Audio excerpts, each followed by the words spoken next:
ಎಲ್ರಿಗೂ ನಮಸ್ಕಾರ. Welcome back to my channel. ನಾನಿವತ್ತು ತುಂಬಾ ರುಚಿಯಾಗಿರುವಂತ ಒಂದು ನುಗ್ಗೆ ಸೊಪ್ಪಿನ ಪಲ್ಯನ ಈಸಿಯಾಗಿ ಒಂದು 10-15 ನಿಮಿಷದಲ್ಲಿ ಮಾಡ್ಕೊಳ್ಳುವಂತ ವಿಧಾನನ ತೋರಿಸ್ಕೊಡ್ತಾ ಇದ್ದೀನಿ. ಇದು ಊಟಕ್ಕೆ ಸೈಡ್ ಡಿಶ್ ಆಗಿ ಹಾಗೇನೆ ಡೈರೆಕ್ಟ್ ಆಗಿ ಅನ್ನದ ಜೊತೆಗೂ ಕಲ್ಸ್ಕೊಂಡು ತಿನ್ಬೋದು. ಅಷ್ಟು ರುಚಿಯಾಗಿರುತ್ತೆ.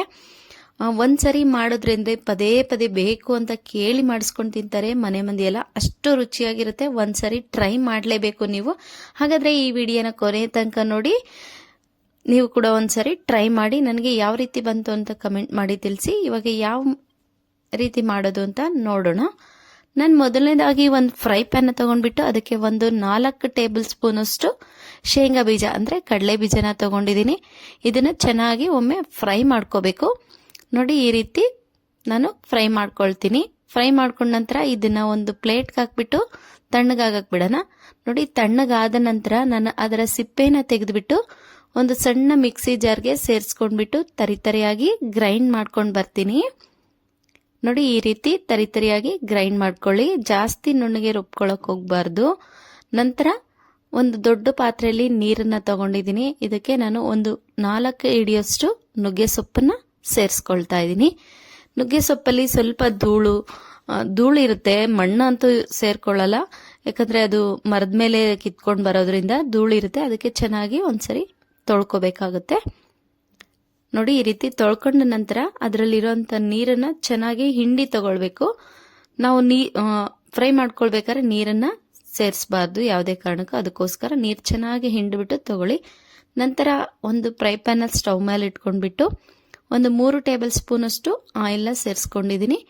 ನೋಡಿ, ಆಯಿಲ್ ಸ್ವಲ್ಪ ಬಿಸಿ ಆದ ನಂತರ ಅದಕ್ಕೇನೆ 1 ಟೀ ಸ್ಪೂನು ಸಾಸಿವೆ ಸಹ ಹಾಕೊಂಡಿದ್ದೀನಿ. ಸಾಸಿವೆ ಚಿಟಪಟ ಅಂದ ನಂತರ ಒಂದು 10-15 ಎಸ್ಲು ಬೆಳ್ಳುಳ್ಳಿನ ಸಿಪ್ಪೆ ಸುಲಿದಿನೇ ಜಜ್ಜಿಬಿಟ್ಟು ಹಾಕೊಂಡಿದ್ದೀನಿ. ಇದನ್ನ ಚೆನ್ನಾಗಿ ಫ್ರೈ ಮಾಡ್ಕೋಬೇಕು. ಈ ಒಂದು ಪಲ್ಯದಲ್ಲಿ ಈ ಬೆಳ್ಳುಳ್ಳಿ ಫ್ಲೇವರ್ ಅಂತೂ ತುಂಬಾ ಚೆನ್ನಾಗಾಗುತ್ತೆ. ಒಂದ್ಸರಿ ಟ್ರೈ ಮಾಡಬೇಕು ನೀವು ಕೂಡ. ನೋಡಿ, ಈ ರೀತಿ ಚೆನ್ನಾಗಿ ಫ್ರೈ ಮಾಡ್ಕೊಂಡ ನಂತರ ಇದಕ್ಕೆ ನಾನು ಒಂದು ಸಣ್ಣ ಈರುಳ್ಳಿನ ಚಿಕ್ಕದಾಗಿ ಕಟ್ ಮಾಡ್ಕೊಂಡ್ಬಿಟ್ಟು ತಗೊಳ್ತಾ ಇದ್ದೀನಿ. ಇದರಲ್ಲಿ ಈರುಳ್ಳಿ ಹಾಕ್ದೇನು ಮಾಡ್ಕೋಬಹುದು, ಚೆನ್ನಾಗಾಗುತ್ತೆ.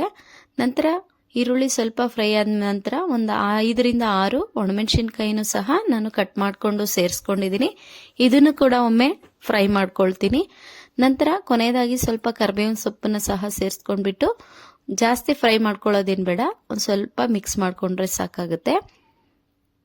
ನೋಡಿ, ಈ ರೀತಿ ಎಲ್ಲಾನು ಒಗ್ಗರಣೆ ಮಾಡ್ಕೊಂಡ ನಂತರ ಇದಕ್ಕೆ ನಾವು ನೀಟಾಗಿ ತೊಳೆದ್ಬಿಟ್ಟು ನೀರನ್ನ ಹಿಂಡಿ ಇಟ್ಕೊಂಡಿದ್ವಲ್ಲ ನುಗ್ಗೆ ಸೊಪ್ಪು, ಈ ಸೊಪ್ಪನ್ನ ಸೇರಿಸ್ಕೊಳ್ತಾ ಇದ್ದೀನಿ.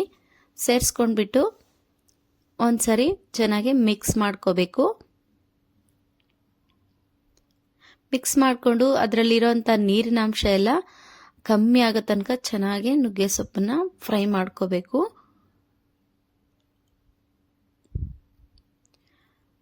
ಇದು ಬೆಳ್ಳುಳ್ಳಿ ಫ್ಲೇವರ್ ಅಂತೂ ಸಖತ್ತಾಗುತ್ತೆ. ಒಂದ್ಸರಿ ಟ್ರೈ ಮಾಡಲೇಬೇಕು ನೀವು ಕೂಡ. ನೋಡಿ, ಈ ರೀತಿ ಚೆನ್ನಾಗಿ ಒಮ್ಮೆ ಮಿಕ್ಸ್ ಮಾಡ್ಕೋಬೇಕು.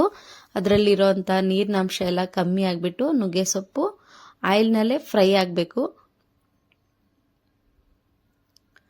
ನಂತರ ನೋಡಿ, ಸ್ವಲ್ಪ ಒಂದು 50% ಫ್ರೈ ಆದ ನಂತರ ಇದಕ್ಕೆ ರುಚಿಗೆ ತಕ್ಕಷ್ಟು ಉಪ್ಪನ್ನ ಸೇರಿಸ್ಕೊಳ್ತಾ ಇದ್ದೀನಿ. ಉಪ್ಪು ಒಂದೇ ಸರಿ ಹಾಕೊಳ್ಳೋಕೆ ಹೋಗ್ಬೇಡಿ. ಸೊಪ್ಪಲ್ಲಿ ಈ ನುಗ್ಗೆ ಸೊಪ್ಪಿಗೆ ಬೇಗ ಹಿಡಿದ್ಬಿಡುತ್ತೆ ಉಪ್ಪು. ಹಾಗಾಗಿ ನೋಡ್ಕೊಂಡ್ಬಿಟ್ಟು ಸ್ವಲ್ಪ ಸ್ವಲ್ಪನೇ ಹಾಕೊಳ್ಳಿ. ಹಾಕೊಂಡು ನಂತರ ಚೆನ್ನಾಗಿ ಮಿಕ್ಸ್ ಮಾಡ್ಕೊಳ್ತಾ ಇದ್ದೀನಿ ನಾನು ಇಲ್ಲಿ. ನೀವು ಬೇಕಂದ್ರೆ ಇದಕ್ಕೆ ಸ್ವಲ್ಪ ಅರಿಶಿನ ಆ್ಯಡ್ ಮಾಡ್ಕೋಬಹುದು. ನಾನು ಇಲ್ಲಿ ಅರಿಶಿನ ಏನು ಹಾಕೊಂಡಿಲ್ಲ. ನೋಡಿ, ಈ ತರ ಚೆನ್ನಾಗಿ ಫ್ರೈ ಮಾಡ್ಕೋಬೇಕು. ಆಲ್ಮೋಸ್ಟ್ ಇದು ನುಗ್ಗೆ ಸೊಪ್ಪು ಫ್ರೈ ಆಗಿದೆ. ಇದನ್ನ ಒಂದು 5-7 ನಿಮಿಷದವರೆಗೂ ಫ್ರೈ ಮಾಡ್ಕೊಂಡ್ರೆ ಸಾಕಾಗುತ್ತೆ. ನುಗ್ಗೆ ಸೊಪ್ಪನ್ನ ಈ ರೀತಿ ಚೆನ್ನಾಗಿ ನುಗ್ಗೆ ಸೊಪ್ಪು ಕಲರ್ನು ಚೇಂಜ್ ಆಗುತ್ತೆ. ನೋಡಿ, ಕೊನೆಯದಾಗಿ ನಾನು ಚೆನ್ನಾಗಿ ಫ್ರೈ ಮಾಡ್ಕೊಂಡ ನಂತರ ನಾನು ಗ್ರೈಂಡ್ ಮಾಡ್ಕೊಂಡಿರೋ ಅಂತ ಕಡಲೆ ಬೀಜದ ಪುಡಿನ ಸಹ ಸೇರಿಸ್ಕೊಂಡ್ಬಿಟ್ಟು ಮತ್ತೊಂದ್ಸಾರಿ ಮಿಕ್ಸ್ ಮಾಡ್ಕೊಳ್ತಾ ಇದ್ದೀನಿ. ಇಷ್ಟೇನೆ, ನುಗ್ಗೆ ಸೊಪ್ಪಿನ ಪಲ್ಯ ರೆಡಿ. ಇದು ಊಟಕ್ಕೆ ಸೈಡ್ ಡಿಶ್ ಆಗೂ ಚೆನ್ನಾಗಿರುತ್ತೆ. ರೈಸ್ಗೂ ಮಿಕ್ಸ್ ಮಾಡ್ಕೊಂಡು ತಿನ್ಬೋದು. ಸೂಪರ್ ಅಂದ್ರೆ ಸೂಪರ್ ಟೇಸ್ಟ್ ಇರುತ್ತೆ. ಒಂದ್ಸರಿ ಟ್ರೈ ಮಾಡಿ ನನಗೆ ಯಾವ ರೀತಿ ಬಂತು ಅಂತ ಕಮೆಂಟ್ ಮಾಡಿ ತಿಳಿಸಿ. ಹಳ್ಳಿಗಳಲ್ಲಂತೂ ಫ್ರೀಯಾಗಿ ಸಿಗುತ್ತೆ ನುಗ್ಗೆ ಸೊಪ್ಪು. ಹಾಗಾದ್ರೆ ಟ್ರೈ ಮಾಡ್ತಿರಲ್ಲ? ಹಾಗಾದ್ರೆ ಈ ವಿಡಿಯೋ ಇಷ್ಟ ಆಗಿದ್ರೆ ಪ್ಲೀಸ್ ಒಂದು ಲೈಕ್ ಮಾಡಿ, ಶೇರ್ ಮಾಡಿ. ಹಾಗೆ ನಮ್ಮ ಚಾನಲ್ನ ಇನ್ನೂ ಸಬ್ಸ್ಕ್ರೈಬ್ ಮಾಡಿಲ್ಲ ಅಂದ್ರೆ ಸಬ್ಸ್ಕ್ರೈಬ್ ಮಾಡ್ಕೊಳ್ಳಿ. Thanks for watching.